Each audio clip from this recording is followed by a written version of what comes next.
infrastructure development here at Lyndock is based on the principles of developing sustainable buildings. So the overall conceptualization of the neighborhood was to begin to think about how a walkable neighborhood could work.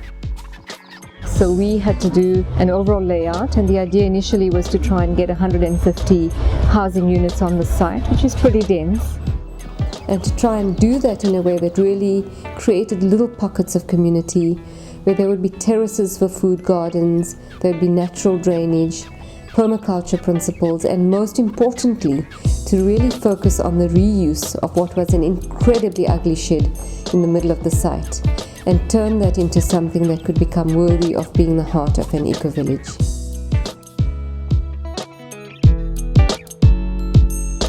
It has an internal street that runs through it, which allows the different lives of the different kinds of people who inhabit the site to come together at a meeting point to explore and experience a cafe and a communal kind of gathering spot together before they go into the hall for all sorts of wonderful functions, and then to use the actual street as a gallery to display the work of the students. What was wonderful was to think about how a primary school, which is the investment that any community makes into its future, could become the heart of that agenda. And it begins to really give proof to this idea of creating and designing for an intentional community. We designed the building so that we could optimize the daylight, we would minimize the heat gain, we would ensure that whatever passive energy was available could be used for heating and cooling.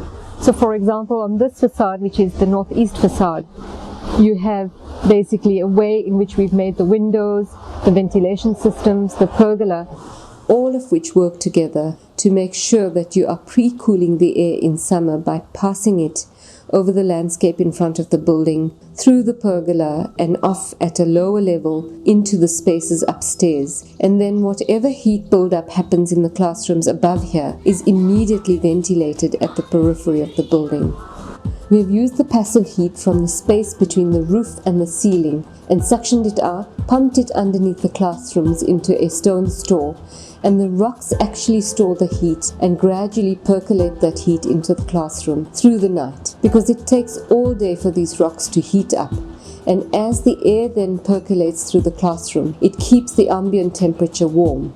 So when these little children without shoes are arriving at school, they come into a warm, comfortable environment. There were not a lot of green materials available in the market, but what we could begin to use were locally available materials. So using the clay from the site, using the reeds that are harvested from the river, using local timber, using aliens, those are the kind of materials that we were able to utilize in the building. So we found a mainstreamable technology in the form of hydroform blocks, which use a small percentage of cement mixed into the clay that's found from site and other mixtures in order to get the elasticity. And the walls were built with no joints. So there's very little cement used in the making of the walls. You don't get off-gassing of bad volatile organic compounds or other products that are harmful to the children. And so you really create the fundamentals of a very, very healthy building.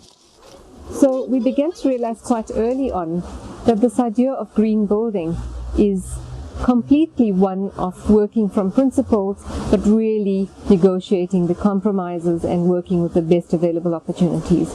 And that's a business that is unfolding and growing as we speak.